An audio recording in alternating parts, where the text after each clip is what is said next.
एक retail trader के सामने दो सबसे बड़ी प्रॉब्लम होती हैं। पहली तो ये कि उसके पास ट्रेड करने के लिए बहुत ज़्यादा पैसा नहीं होता है, और दूसरी ये कि वो भगवान भरोसे रहता है। अगर उसका व्यू सही हो गया तो उसको प्रॉफिट होगा, अगर उसका व्यू गलत हो गया तो फिर उसके पास कोई प्लान नहीं है लॉस लेने के अलावा। तो अगर व्यू सही है तो प्रॉफिट हो रहा है, अगर व्यू गलत है तो लॉस हो रहा है। ये दो सबसे बड़ी प्रॉब्लम होती हैं। प्रॉब्लम्स और भी होती हैं, लेकिन ये दो सबसे मेजर प्रॉब्लम होती हैं। आज का वीडियो है, इसमें मैं आपको जो स्ट्रेटजी बताने वाला हूँ उसमें सिर्फ आपको 20,000 रुपये चाहिए। जी हाँ, अगर आपके पास 20,000 रुपये हैं तो आप इस स्ट्रेटजी को ट्रेड कर सकते हो। दूसरा, रिस्क जो बहुत ज़्यादा उसका ओपन रहता है। इस स्ट्रेटजी में आपका रिस्क है वो ना के बराबर होगा, बहुत कम ये रिस्क होगा। और अगर मार्केट आपके अगेंस्ट जाता है तो इस रिस्क को हटाना भी आपके लिए काफ़ी आसान होगा। मैं एक एडजस्टमेंट बताऊंगा जिसमें अगर आपका व्यू गलत होता है, मार्केट गिरता है, तो आप अपने रिस्क को कम्प्लीटली हटा सकते हो। आपको बिल्कुल भी लॉस नहीं होगा अगर आपका व्यू गलत हो जाता है तो। So hello everyone, this is Satpal and you are watching option seller. और जो अभी आपने सुना है ये बिल्कुल सच है। आज के इस वीडियो में मैं आपके साथ शेयर करूंगा एक ऑप्शन बाइंग स्ट्रेटजी। बेसिकली ये एक ऑप्शन बाइंग स्ट्रेटजी है। प्लेन वनीला ऑप्शन ना हम बाई करते हैं ना हम लोग सेल करते हैं। आपको नेकेड ऑप्शंस में हमेशा बोलता हूँ कि नेकेड ऑप्शन को ना, आमतौर पे लोग बोलते हैं कि नेकेड ऑप्शन सेल नहीं करना चाहिए, लेकिन नेकेड ऑप्शन बाई भी नहीं करना चाहिए। ठीक है, तो ये जो स्ट्रेटजी है इसमें ऑप्शन बाइंग करना मैं आपको बताऊंगा। आमतौर पे मैं ऑप्शन सेलिंग की बात करता हूँ, लेकिन ये एक बहुत अंडररेटेड स्ट्रेटजी है जिसकी ज़्यादा लोग बात नहीं करते हैं या जिसको ज़्यादा लोग ट्रेड नहीं करते हैं, क्योंकि कॉम्प्लेक्स चीज़ों में जाते हैं। ऑप्शन बाइंग मैं भी बहुत कम करता हूँ, लेकिन ये एक स्ट्रेटजी है जिसको मैं पर्सनली ट्रेड करता हूँ।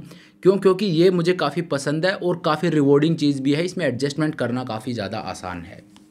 तो इस स्ट्रेटजी का सेटअप है वो कुछ इस तरह का रहेगा कि ये एक 2 लेग स्ट्रेटजी होने वाली है। इसको वैसे बुल कॉल स्प्रेड बोलते हैं, आपने ज़रूर इसका नाम सुना होगा। तो ये 2 लेग स्ट्रेटजी है और इसको इनिशिएट करने का सेटअप है वो हमारा इस तरह का रहेगा। अगर हम विड्थ को बढ़ा देते हैं तब तो देखिए रिस्क है वो आपका बढ़ जाता है। तो विड्थ को कितनी रखना है ये मैं आपको बताऊंगा। और विड्थ हम इस तरह से रखेंगे इस स्प्रेड की कि मार्केट अगर मेरे अगेंस्ट जाता है तो वहाँ पर जो लॉस है वो मुझे बहुत ज़्यादा बड़ा ना हो। ठीक है, तो अगर मेरा व्यू सही होता है, इसके पीछे का लॉजिक ये है, अगर मेरा व्यू सही होता है तब तो मुझे प्रॉफिट होगा, और अगर मेरा व्यू गलत होता है तो मेरा रिस्क है वो बहुत ज़्यादा बड़ा नहीं होगा। ठीक है, तो सही हो रहा है तब तो ठीक है, प्रॉफिट हो रहा है, लेकिन अगर व्यू गलत हो रहा है तो जो मेरा छोटा लॉस है उस लॉस को मैं ईजिली हटा पाऊंगा। ये एडजस्टमेंट मैं आपको बताने वाला हूँ। तो चलिए अब टाइम को वेस्ट नहीं करते हैं, मैं आपको स्क्रीन के ऊपर लेकर चलता हूँ और बताता हूँ कि ये स्ट्रेटजी है, इसका सेटअप कितना होना चाहिए या इसका सेटअप क्या होना चाहिए, इसमें विड्थ कितनी होनी चाहिए, और अगर मार्केट आपके अगेंस्ट जाता है तो क्या एडजस्टमेंट आप कर सकते हो। हाँ, लेकिन जब एडजस्टमेंट हम करेंगे वहाँ पे थोड़ी एडजस्टमेंट की रिक्वायरमेंट है, वो थोड़ी ऊपर जाती है, लेकिन उसको आप टैकल कर सकते हो वीकली ऑप्शंस को यूज़ करके। तो कैसे करना है ये मैं आपको बता देता हूँ। चलिए अब स्क्रीन के ऊपर चलते हैं। अब यहाँ पे देखिए, अगर मार्केट मेरे फेवर में जाता है तब तो मुझे प्रॉफिट होगा, कुछ भी करने की ज़रूरत नहीं है। लेकिन अगर मार्केट मेरे अगेंस्ट जाता है तो इस लॉस को यहाँ पर मैं हटा दूंगा। ठीक है, एक एक दिन करके हम आगे चलते हैं। अगले दिन देखते हैं। अगले दिन मेरा प्रॉफिट है वो 300 रुपये का है। मैक्सिमम प्रॉफिट इस ट्रेड में मेरा 2400 रुपये का है। एक लोट पे ये अब आपके रिस्क कैपिटाइट के ऊपर डिपेंड करता है। अगर आपका रिस्क कैपिटाइट परमिट करता है, आप 10 लोट ट्रेड करिए, यही प्रॉफिट आपका 24-25 हज़ार का हो जाएगा। ठीक है, मैं एक लोट से आपको यहाँ पे दिखा रहा हूँ। 1000 रुपये का मेरा प्रॉफिट अगले दिन। मार्केट ऊपर ही जा रहा है मेरे फेवर में। तो बेसिकली आइडिया यही है कि अगर मार्केट मेरे फेवर में जाएगा तो मुझे प्रॉफिट होगा, अगर मार्केट मेरे अगेंस्ट जाएगा तो मैं एडजस्टमेंट करके जो लॉस मुझे हो सकता है, जो पोटेंशियल लॉस मेरा है, उसको मैं हटा दूंगा। मेरा वर्स्ट केस सिनेरियो है वो नो प्रॉफिट नो लॉस मैं करना चाहता हूँ। अगले दिन देखते हैं। आपको एडजस्टमेंट करने के लिए जंप इन नहीं करना है। जैसे आपका ब्रेक इवन टूटता है, ऐसा नहीं है कि आपको यहीं पर एडजस्टमेंट कर देना। थोड़ा वेट कीजिए, हो सकता है कई बार क्या होगा, मार्केट आपके लॉस मेकिंग जोन में जाएगा और फिर वापस ऊपर आ जाएगा। ठीक है, तो अभी आपके ब्रेक इवन को तोड़ के नीचे ट्रेड कर रहा है, आपका सारा प्रॉफिट है वो चला गया है। अगले दिन देखते हैं। अगले दिन भी मार्केट नीचे ही है, आपको लॉस ही हो रहा है। चलिए उससे अगले दिन देखते हैं। उससे अगले दिन इस ट्रेड में आपको 410 रुपये का यहाँ पे लॉस हो रहा है, मार्केट नीचे ही जा रहा है। तो ये एब्सोल्यूट टर्म्स में आपको सिर्फ 400 रुपये का लॉस दिख रहा है, लेकिन परसेंटेज वाइज आपको देखना है कि ये आपके मैक्स लॉस का कितना है। तो 2500 मेरा मैक्सिमम लॉस है, उसमें से 400 रुपये का अभी मुझे यहाँ पे लॉस हो रहा है। तो और मेरा जो ब्रेक इवन है उसको तोड़ के मार्केट नीचे आ रहा है। मैंने वेट किया, बावजूद उसके मार्केट मेरे लॉस मेकिंग जोन में ही है। और 10 तारीख आज हो गई है, तो यहाँ पे अब मैं कोई एडजस्टमेंट करूँगा। अब एडजस्टमेंट मेरा क्या होगा, तो एडजस्टमेंट जो है वो बेसिकली क्या होगा कि नीचे की तरफ, ऊपर तो मेरा प्रॉफिट है, नीचे की तरफ मेरा लॉस है, 2500 रुपये का मेरा मैक्सिमम लॉस है। तो इस लॉस को मुझे कम करना है। अब इस लॉस को मैं किस तरह से कम कर सकता हूँ? इनिशियली पूरा हटाने की कोशिश मत कीजिएगा, लॉस को कम करने की सोचिए। कम कैसे करेंगे? इस ट्रेड को मैं कन्वर्ट कर दूंगा एक रेशियो स्प्रेड में, लेकिन रेशियो स्प्रेड में आंख बंद करके कन्वर्ट नहीं करना है। ऐसा ना हो कि आप 23,900 का कॉल ऑप्शन एक सेल कर रखा है, एक और सेल कर दिया और रेशियो स्प्रेड में आपने कन्वर्ट कर दिया।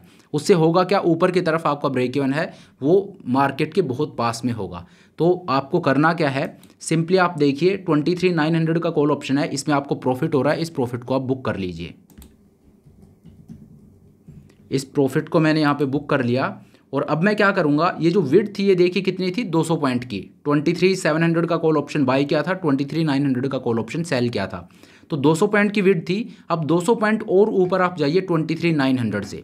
23,900 से जब 200 पॉइंट ऊपर जाता हूँ तो मैं पहुँच जाता हूँ 24,100 पे। तो 24,100 पे जाइए और वहाँ के कॉल ऑप्शन के 2 लॉट आप सेल कर दीजिए। 24,100 है, ये ट्रेड कर रहा है 128 रुपीज़ पे, इसके 2 लॉट आप सेल कर दीजिए। ठीक है, अब आप देखिए,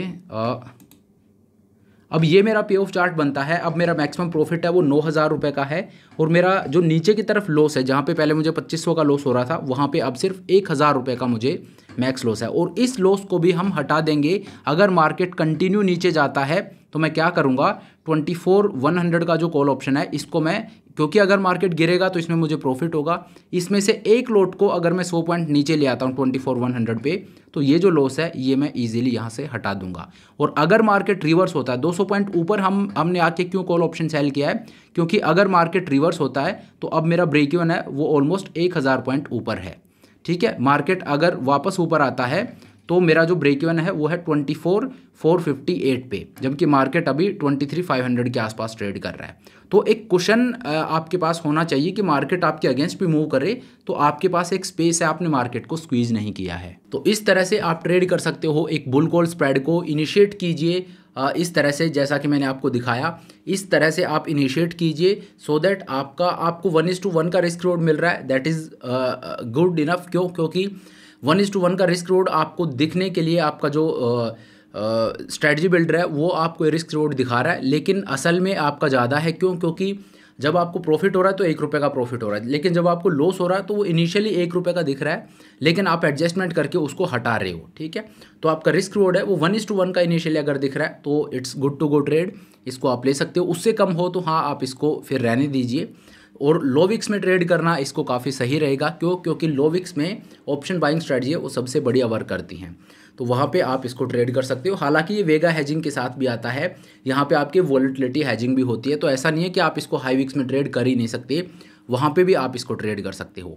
तो काफ़ी अंडररेटेड और एवरग्रीन ये स्ट्रैटेजी है जिसको आप लो विक्स हाई विक्स किसी भी टाइम पे ट्रेड कर सकते हो। तो ये स्ट्रैटेजी है, इसको आप सीख सकते हो। और इसमें अच्छी बात यह है कि मार्जिन रिक्वायरमेंट है वो भी काफ़ी कम लगता है। अगर मार्केट आपके फेवर में जा रहा है तो आपको प्रॉफिट होगा, मार्केट आपके अगेंस्ट जा रहा है तो आप उसको कन्वर्ट कर सकते हो एक रेशियो स्प्रेड में, जैसा कि मैंने आपको दिखाया। तो इस तरह से आप एक बुल कॉल स्प्रेड को ट्रेड कर सकते हो। तो चलिए अब आज के इस वीडियो को यहीं पे ख़त्म करते हैं। Thank you so much for watching the video. I hope ये वीडियो आपको पसंद आया होगा। अगर वीडियो अच्छा लगा तो मेक श्योर आप वीडियो को लाइक करें, चैनल को सब्सक्राइब करें। This is Satpal signing off.